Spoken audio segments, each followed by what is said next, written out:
Good afternoon, ladies and gentlemen.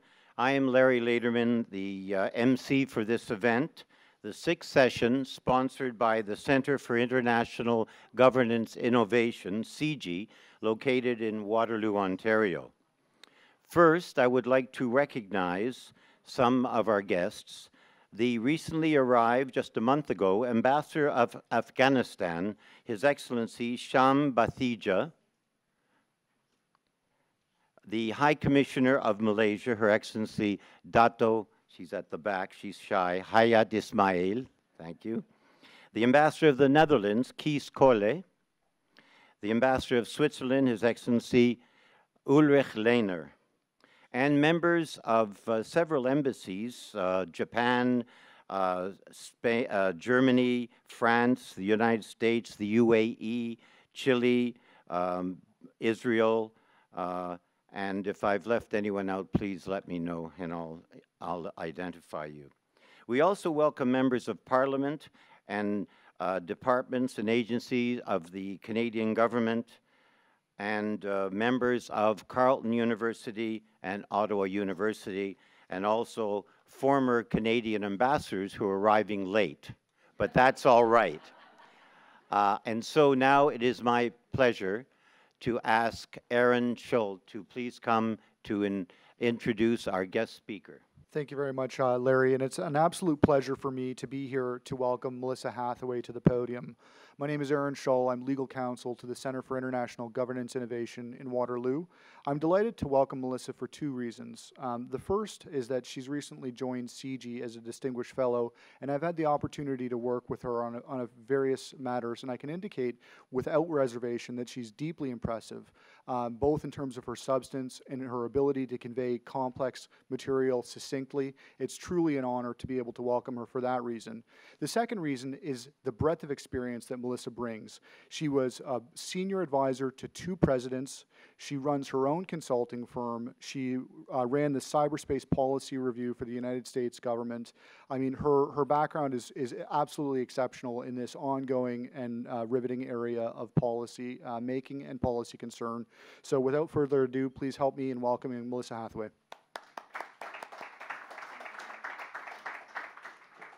Thank you. Good evening. It's truly my pleasure to be here this evening, support CIGI and the Global Policy Forum, Larry for the welcome here to the Rideau Club, and for actually the honor of all of you showing up and taking your time to listen to me tonight. I hope that I earn my glass of wine at the end of this, and that you enjoy what I have to say, or are not too scared when you leave the room. And so I plan on speaking for about 40 minutes, and I know it's advertised for maybe 30. It depends on how fast I end up speaking. And the title of my presentation is Cybersecurity, Are You Winning or Are You Losing? And I'd like to give you kind of a tour de table of how to think about cybersecurity, and I'm going to start with just a brief introduction. I want to talk about first is the internet. The internet began on October 29th, 1969, with a transmission between two universities in the United States and California, Stanford Research Institute and UCLA. And at the time, we were developing the internet as an ability for assured communications during a time of a nuclear disaster, assured communications for our military. It was never, ever thought with security and privacy in mind. It was never really thought about that it would become the backbone of the global economy and every part of our daily life. It wasn't never considered for that. And if you go back into the archives, you'll see actual cartoons that, you know, the internet starts with a roller coaster, and it's the Batman symbol. It's going to save the world, and it goes into an equation of everything in the kitchen sink. And it was really, if you go to the architects of the internet, they could never have imagined of how it has come to fruition today. But the internet that we know from then, that started in '69, is not the internet that we're using today. The internet that we use today was really born in 1990 out of actually Switzerland and CERN with the World Wide Web. And that allowed us to click, connect, and search information all around the world. And our universities started to put information up on the net to allow us to actually develop that learning and that knowledge society.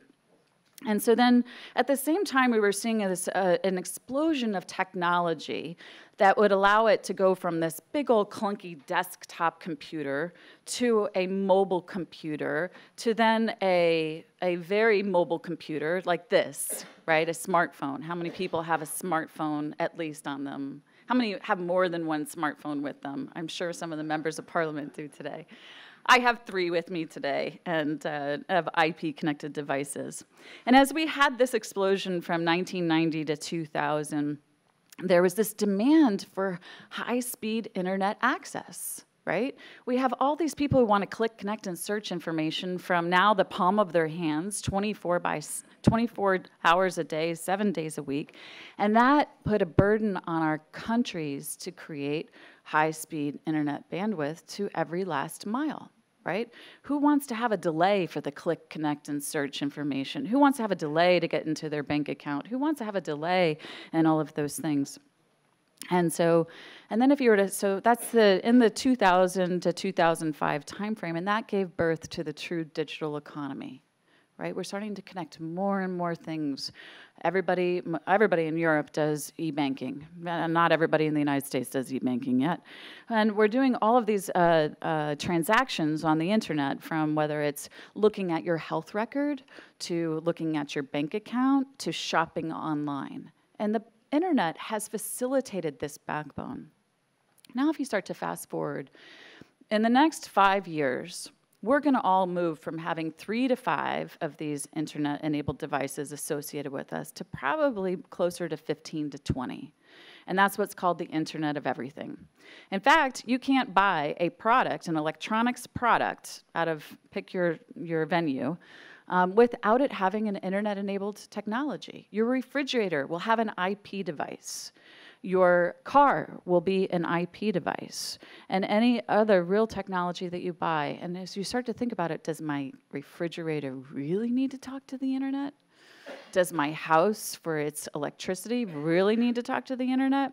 And I think that as countries and as companies, we need to start thinking about our future and how we're going to build that security and resilience in. And so if you start to think about, Albert Einstein once said, you can't solve our problems with the same thinking that we did when we created them. And so I think that we need to start thinking about different sets of solutions to the internet as we're going forward, because we have embedded information communications technology into everything. And it's with this promise of efficiency, right, and productivity of our companies. So we're modernizing our factories with controlled technologies to allow you to become more efficient. Our consumerism is we're seeing street shops closing because you can get the product faster and probably less expensive over and through the internet.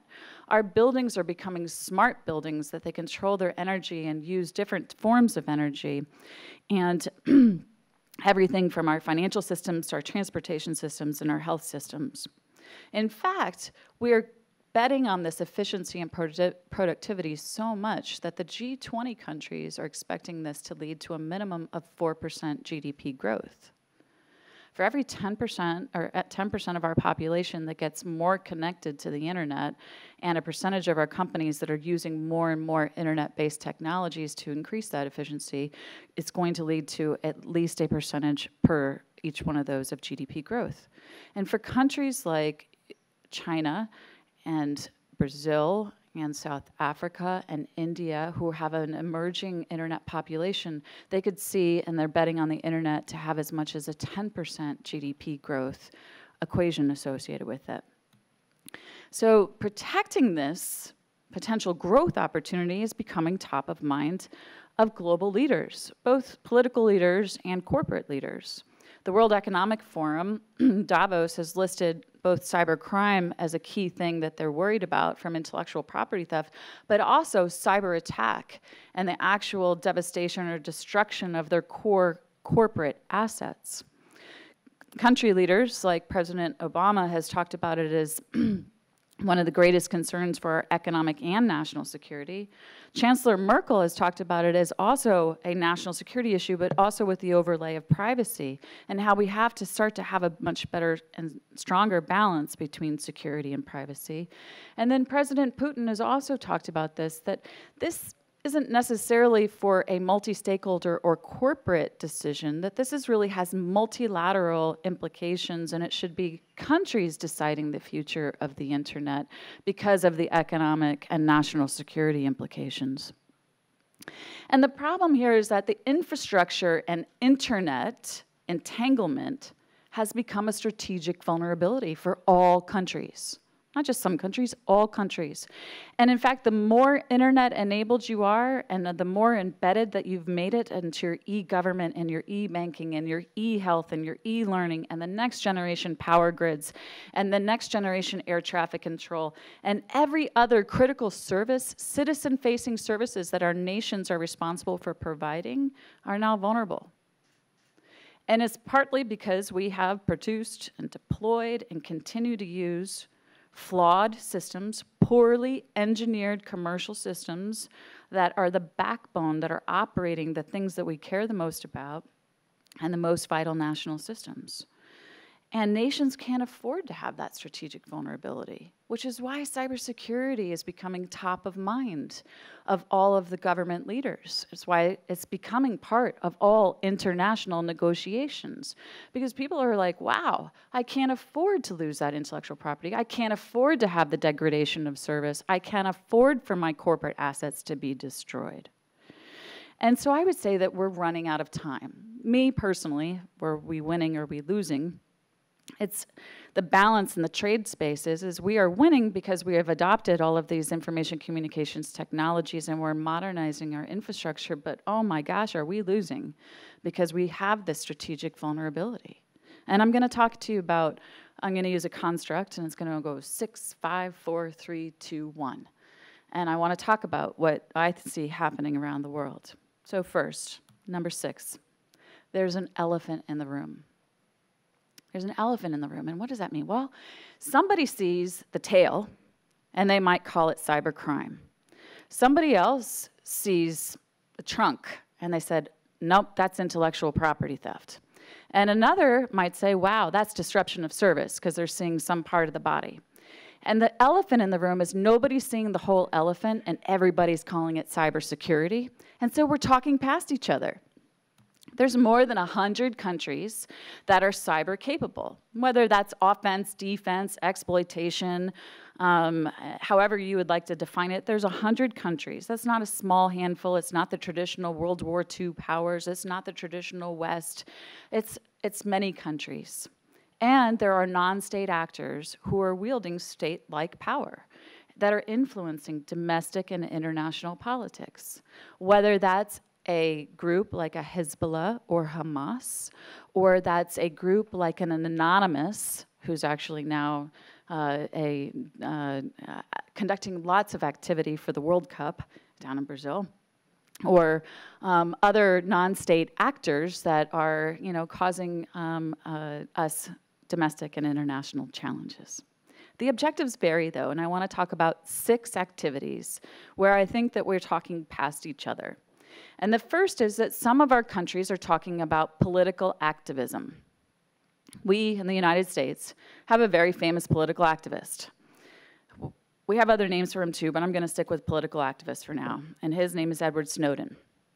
And he brought a thumb drive, a $1.99 thumb drive, right, into a secure environment and compromised $1 trillion infrastructure at least to bring exposure to capabilities and activities that he disagreed with within the United States. He is a political activist. He used the internet effectively, very effectively. And he used smart technology or dumb technology to effectively move that information. But there are other people that are using technology like Twitter or Facebook to assemble in the streets of Cairo or Taksim Square or other countries to protest against their governments and, in fact, overthrow their governments. So that's also a form of political activism. So as we think about this, this is a multicultural problem. We don't all see it the same way. From which seat you sit is how you might see it. So one man's political activist might be another man's terrorist. And how our countries handle those political activists will be different all around the world. But we've wrapped that into the cybersecurity conversation. The second is organized crime. We have the Willie Sutton of the 21st century doesn't need to have a gun and a mask and walk into a bank. The Willie Sutton of the 21st century just needs a pretty good computer and can break into our banks and steal the real ones and zeros. Last year, and we're seeing this more and more, the ATM machines of many of our countries are being targeted, so you can get both a person's card and a person's PIN. You can replicate that, and then it gets widely distributed all around the world. When I was in the White House for President Obama, it was 30 cities in 30 minutes and $30 million. That's happening pretty periodically now. Last spring, it was $45 million in about 30 minutes in more than 40 cities. The criminals they're taking advantage of our vulnerabilities in our infrastructures. They're taking advantage of the fact that our lack of cooperation really in the law enforcement regime. And they're taking advantage of really it's easy money, right? It's the anonymity that's afforded by the internet to go steal and then launder and get money is quite significant. We're also seeing, and we had a very significant breach in the United States from a retail store called Target. Target's operations are effectively shutting down now here in Canada. Not necessarily as a result of this, but certainly I think it helps swiftly move it along.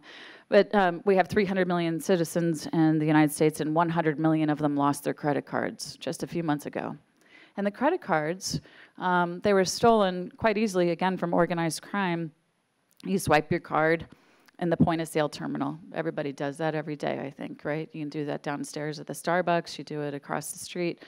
And you swipe the card, and it had a dual path transmission, one to your bank and one to organized crime. So I got the card and I got the PIN, and now I can go and I can go sell it. Well, your MasterCard is worth about $1 on the underground economy, and it'll easily get $1,000 for the organized crime for using it until the bank shuts it down. And your American Express card is worth about $5 because it's just higher value and usually higher end accounts. So organized crime, though, and how we're going to handle that as countries and through law enforcement activities is quite different, right, than political activism. The third area is intellectual property theft. It's what all of our countries are talking about. It's the stealing of our future economic opportunity and the illegally copying of the plans and capabilities and formulas and technologies of our key companies and moving it to other countries to facilitate the growth of industries and without having to pay for the research and development. In the United States, we're talking about this as the greatest transfer of wealth in our time. We're also talking about it as a cyber Pearl Harbor. And some of our leaders are talking about this as the greatest threat since or greater than terrorism. It's a pretty significant, but Chancellor Merkel and other prime ministers are talking about that this is a significant thing, and it's not just one country, it's many countries that are suffering from intellectual property theft. It's also sometimes, though, called espionage. And while, yes, it might be economic espionage, it's not helpful to call it espionage, because the fourth category is espionage, where we're using the internet and cyber activities to conduct espionage. All of our governments are doing it.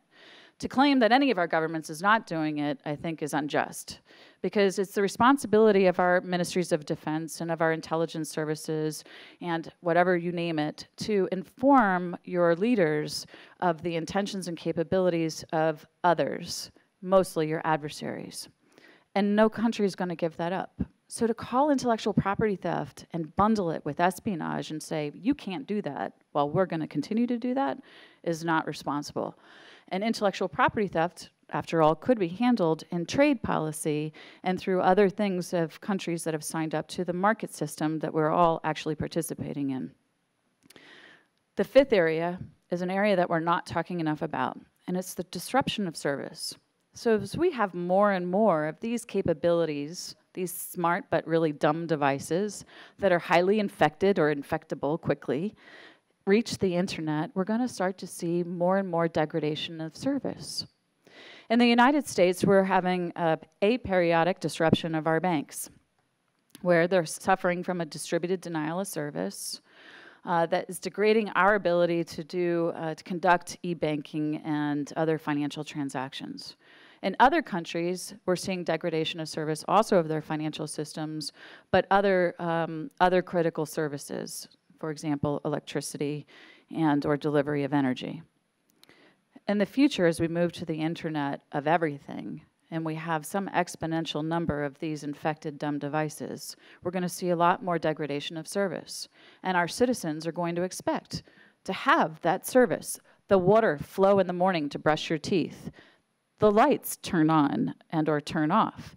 They're going to expect to be able to use their smartphone to swipe the ticket so that they can go fly from Ottawa down to Washington Dulles. And they're going to expect these activities to be able to be there. And when they get degraded or they turn off, and I can assure you, I have been in an airport when the e-system has gone down, it will create chaos and cause challenges for all of our governments.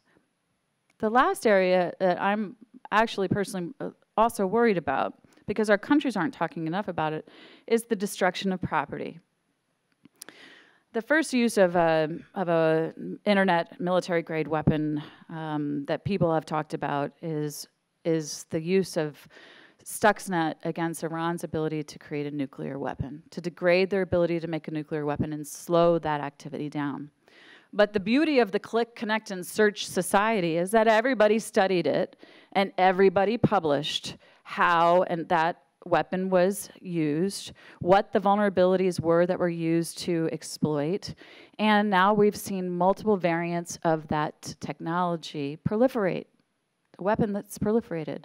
And it was used in August 2012, a variant of it, a dumb variant of it, against Saudi Aramco. And it's called the Shamoon virus.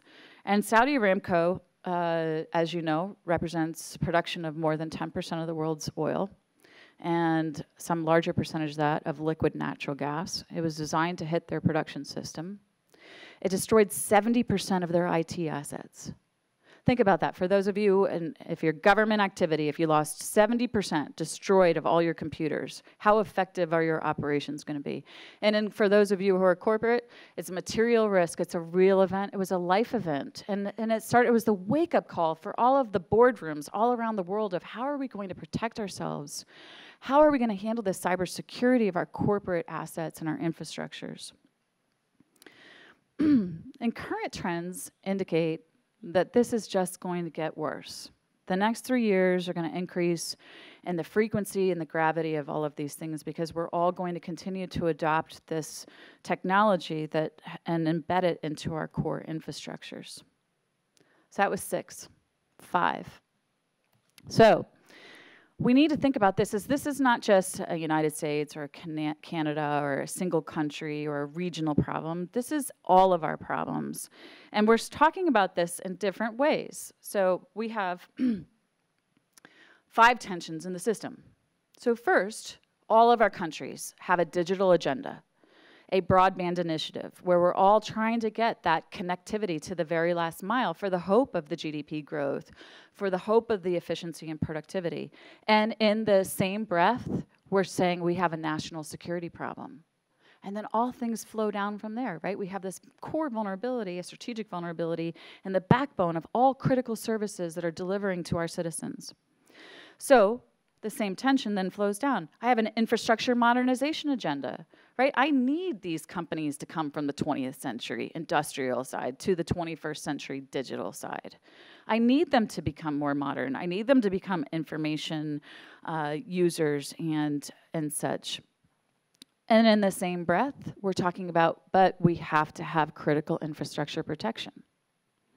We're not talking about how you can have modernization and security embedded in it. We're talking about go modernize, and then in a different part of our governments are talking about, but we need to have it protected. Then from there, the third area flows down is, well, who's responsible? Is it the private sector or is it the public sector? The public sector is responsible for provisioning, right, assuring citizen safety, the economic health and well-being, right, and all these citizen services. But you know what, at the end, and they're supposed to enable that through market mechanisms. Because at the end of the day, the private sector builds, designs, operates, will actually operate that infrastructure, will restore it in an event of a crisis, and really the private sector is in charge. So how does the government and the public sector facilitate the different market mechanisms to get to what we need for our nations, for the economy, and for national security? So part of the answer then is we start to say, well, we need better information sharing, a flow from the government to industry and industry back to government on what are some of the challenges. And then, but a different part of our governments are saying, but we have to have data protection too, right? So you need to share your information, but you need to protect the information. And in many times, actually, in most of our countries, in order to do one, you're breaking the other law, right? Think about that. In order to share the information, you're actually breaking the data protection law. That's the case in Europe right now. And if you have the data protection, then you're not following the law that says you have to share the information of how you got breached, what was the malware and stuff. And so we need to bring these conversations together across our governments and within our industry. And then finally, there's a tension about the political activism, this freedom of expression and democracy, that I have the right to be an activist. But at the same time, I need to ensure the political stability of my country. And those 5 tensions are part of how and why we're talking past each other against these 6 activities. There's so much tension in the system that we can't agree on what we're talking about and then what solutions that we need to follow. That was 5. So 4. As Aaron said, I had the opportunity to work for 2 very different presidents of the United States, and it was a great opportunity. And when I worked for President Bush, I was the last 2 years of President Bush, and I led the Cybersecurity Initiative, the Comprehensive National Cybersecurity Initiative for President Bush. And this was mostly for our government systems. And in that year, now I spent 20 some odd years in private consulting and working a lot with our government. But in that year, in 2008, I testified before our Congress 150 times, and I'm not exaggerating, across all of our different committees. I briefed and testified before Congress. It was more than almost any other government official. I think it was more than any government official, and many government officials combined. And what I found is that, you know, a lot of people will spend their time talking about the problem, but not enough people will spend their time rolling up their sleeves and solving the problem. And if you really want to solve the problem, you got to do 4 things. You first have to be authentic. You have to tell it like it is. You can't sugarcoat that we're losing a percentage of our GDP. You can't sugarcoat that a key corporation in your sovereign territory just lost 70% of its IT assets. You have to tell the problem, and you have to explain it in terms that people understand, and they have to take it seriously. And right now, we're not having necessarily a responsible conversation about what's really going on within our borders and outside of our borders. These 6 different activities that are taking place, not just a few activities that are taking place. And then you have to advocate. You know what? Right now, we do have still a flat economy, and the World Bank statistics that came out this morning that says it's not very good, that we're all generally flat, that the economies are not recovering, and we may not really see that 4% GDP growth. So you know what? It's really going to be a trade. Is it economic security or is it national security? Or can it be both? Is it, do I really need these types of military capabilities, or do I really need to pull this resilience into the system? Do I really need to advance that smart grid? In the United States, we spent $8 billion on smart grid and 0 on the security of the smart grid. Was that responsible spending? Maybe if we did $2 billion on smart grids and $2 billion on security, we wouldn't be worried if the lights are going to really be on or off tomorrow. You have to be an ally. The government needs to ally with industry. They're not an adversarial relationship. After all, the industry really is, again, designing, going to build, going to operate this core infrastructure. They need to be a partner. And it's not the United States and others, it's everybody together, all of our countries with our private sector, and we're not thinking about it that way. I think it's an us and a them, and it's an east versus a west, and it's a north versus the global south, and we're all really in this whole fabric together. And then finally, mistakes will be made, And our leaders, both our government leaders and our corporate leaders, need to be held accountable. And we're not doing that. That's 4. So I'm told, and I have learned this over the course of a long time, is that you have to know your audience and you have to speak their language. Je parle un petit peu français, but I'm going to talk about 3 different ways to appeal, français, of 3 ways. You can appeal to the mind, you can appeal to the heart, or you can appeal to the wallet. And if you appeal to the mind, I'm a logic person. I try to always go for the logical argument. It doesn't work all the time. Okay, so we had an IP commission report that was commissioned by a bipartisan group of both former government leaders and key industry leaders that was produced about a year ago. And it talks about the amount of intellectual property theft that's happening in the United States. This is 2012.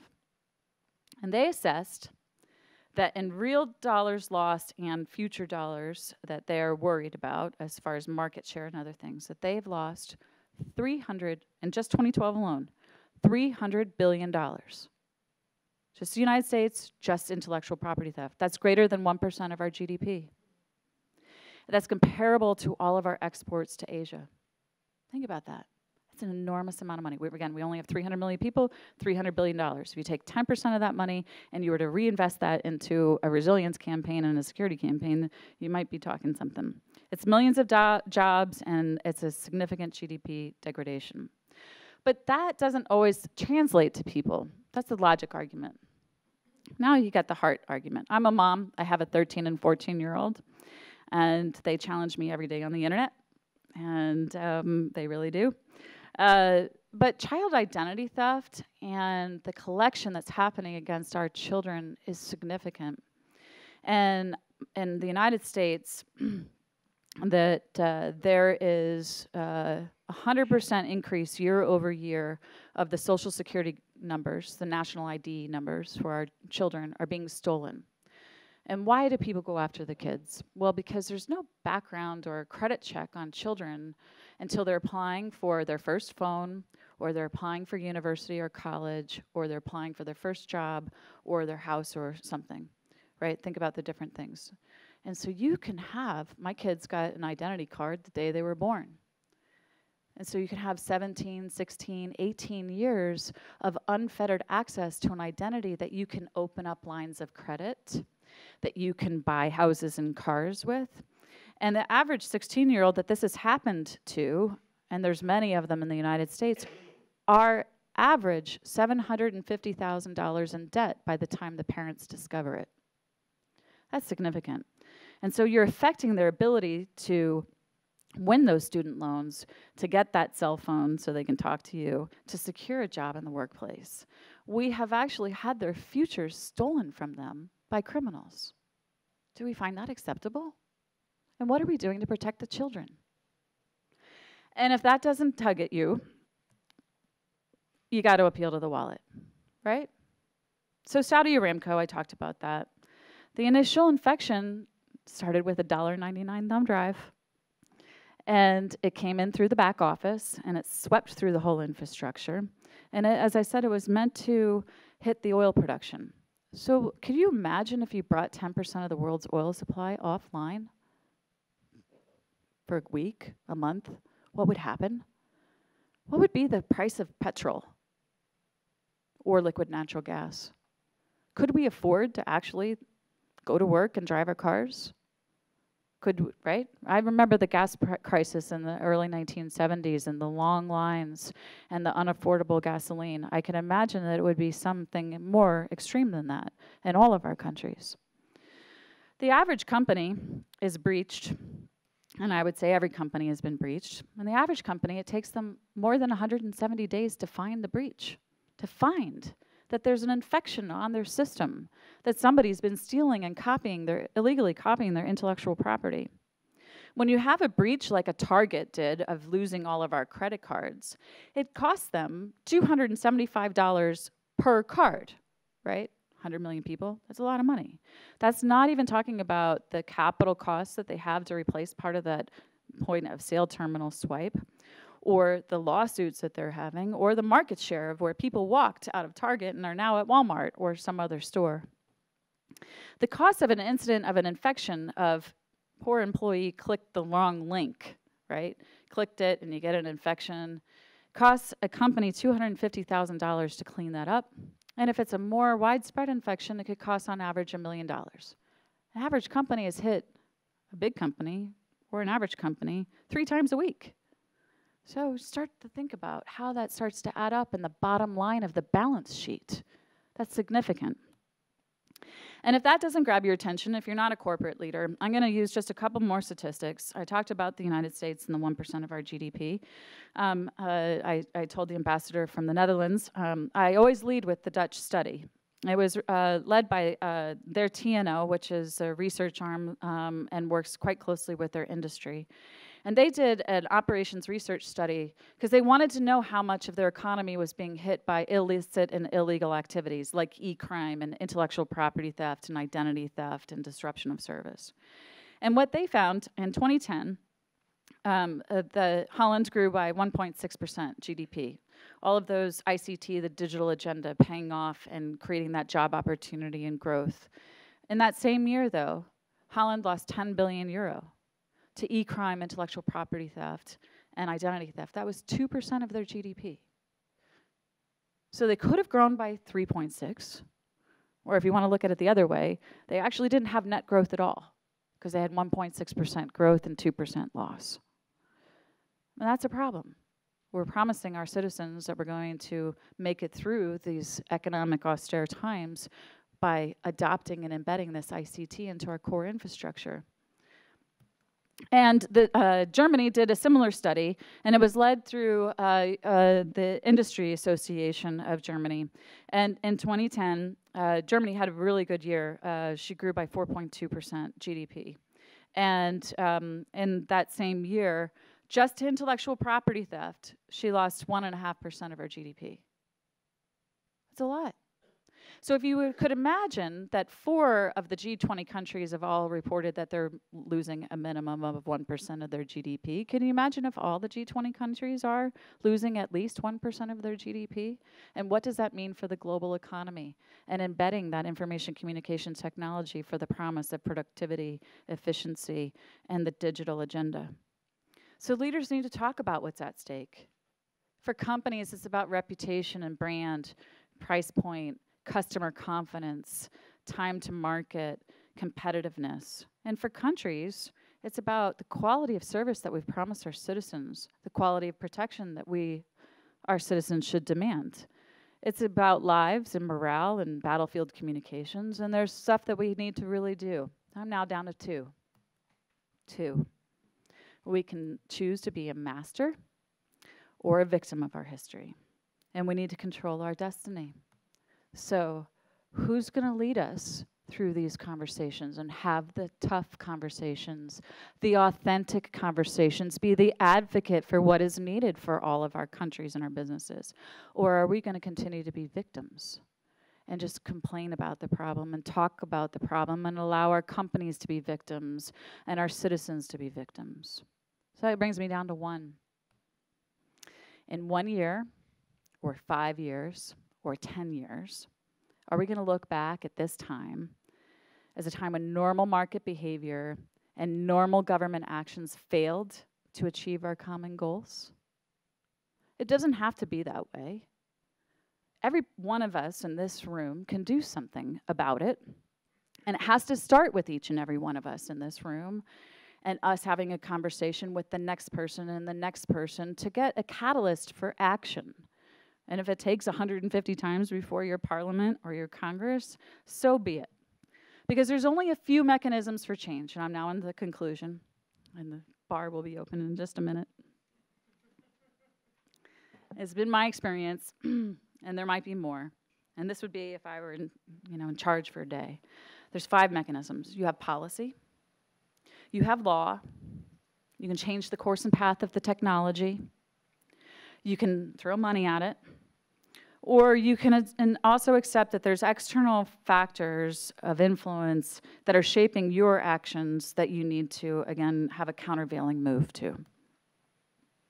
So if we focus on the future right now, I'm going to just walk you through. In 2014, this year, we have an external influence that's happening in the internet governance and the multilateral versus multi-stakeholder versus multicultural.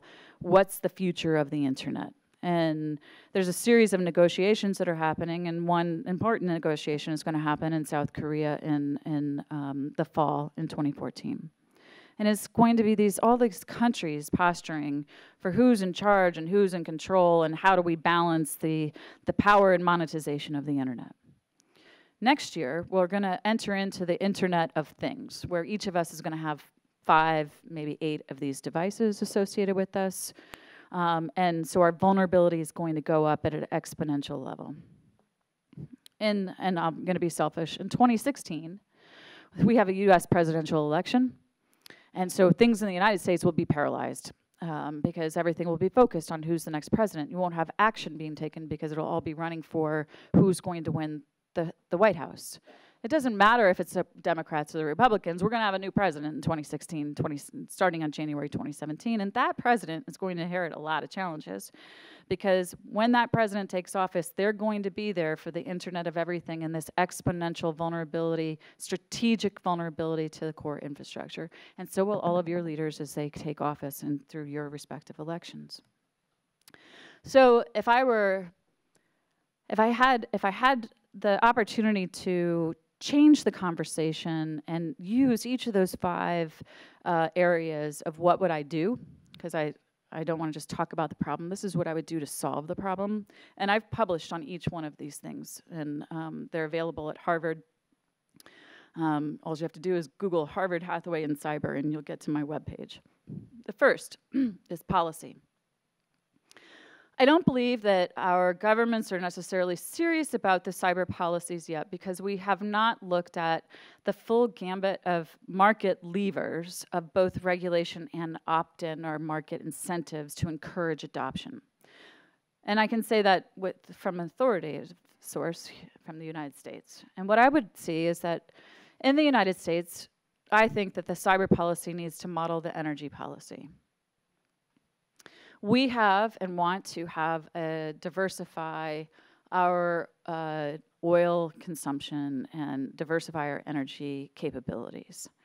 And as such, we have a citizen opt-in strategy tax credit where our citizens will get a tax credit for modernizing their windows, fuel-efficient windows, for putting solar panels in their backyard or on their roofs, for driving electric cars. And we've incentivized our citizens to adopt into this policy of energy diversification. Some of them may not know that that's what they're doing. They just know that they're getting a tax credit. They have to pay less to the government, right? That's okay. We do the same for our businesses, and we give them the same types of tax advantages for a solar or wind alternative energy to fuel their enterprises, for modernizing their infrastructures. But we also, more importantly, give them a 17% R&D tax credit, research and development tax credit, to invest in the next generation technologies that will get us off of oil. That's important, right? So you've got them to opt into this strategy. I think we need something similar for cybersecurity.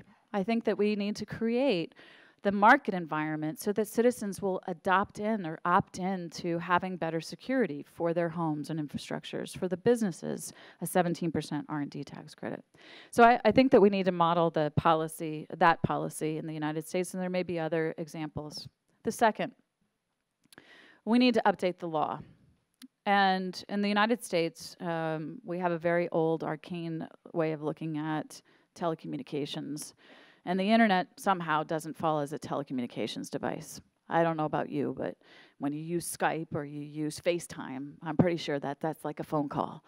And so I think that our internet service providers need to be treated like telecommunications providers and regulated with the same standard of care. Some think that that would stifle innovation.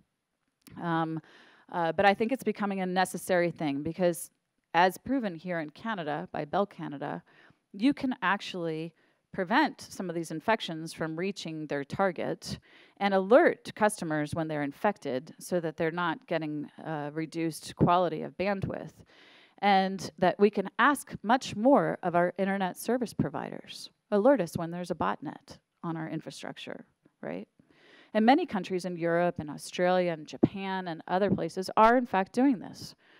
And so I think that this could be a standard of care, something that all of our countries could adopt into. After all, telecommunications is generally a regulated market in all of our countries. Could we more broadly define it and have this be a opportunity or a mechanism to introduce health and hygiene and eliminate the infections or the pollution on our infrastructures? The third is to addressing technology. As I said earlier, I can't imagine all of us with opting in of having this thing that got to market quickly with full functionality and also full ability to get infected, having this part of our core infrastructures, right? They're not well-engineered products, but instead we will have embedded them. Would we drive a car that didn't have the anti-lock brakes or the seat belt or the airbag or the OnStar communication or the IP node to alert that if you've had an accident? No. Our governments won't allow cars that don't meet certain standards to be sold in our markets or to be ridden on our roads, right? We don't allow faulty nuclear power plants to be operating. We demand things to be well engineered. So how is it that we're allowing this core of the commerce to enter into our critical infrastructures without having the same engineering standards and principles that we've had for all of our other areas? Can we start to do that and demand and prepare for the Internet of Everything and field systems? Demand that the ICT market deliver well-engineered products with few to no vulnerabilities? I don't think that that's unreasonable. The fourth area is money.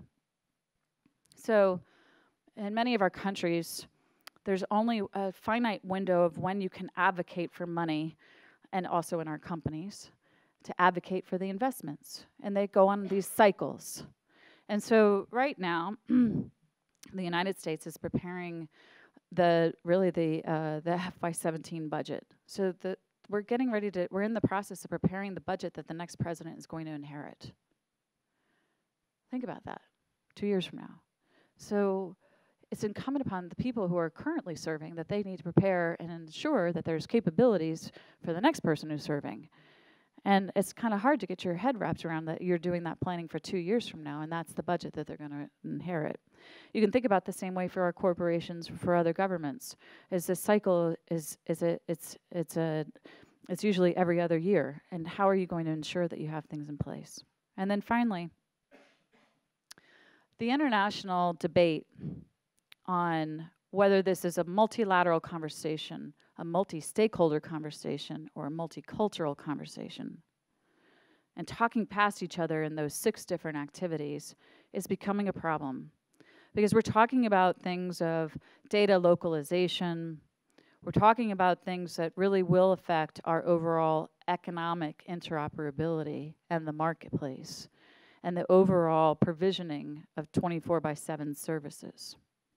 So we need to start thinking about how are we going to all go to the negotiation table with a common understanding that this is this thing, the internet, that we started in 1969, that what we know it was born in 1990, but that all of us are completely digitally dependent upon, that we all are going to continue to be completely digital dependent upon, how we're going to work together to ensure that it maintains its resiliency and can continue to fuel our economies and our competitiveness and the business and innovation opportunity. And that's something that we're not talking about enough, of that common understanding of that fabric that we're all dependent upon. And the only thing necessary for the triumph of evil or bad things is for everybody or the good men to do nothing and just watch the problem unfold. And I spend every day of my life trying to influence or get one person in this room or in a conversation to understand what's at stake and to roll up their sleeves and do something about it. And I really thank you for the opportunity to be here, to be back in Ottawa, to be in this prestigious club. And I welcome your questions. Thank you. I found your remarks to be insightful, well-spoken, and provocative.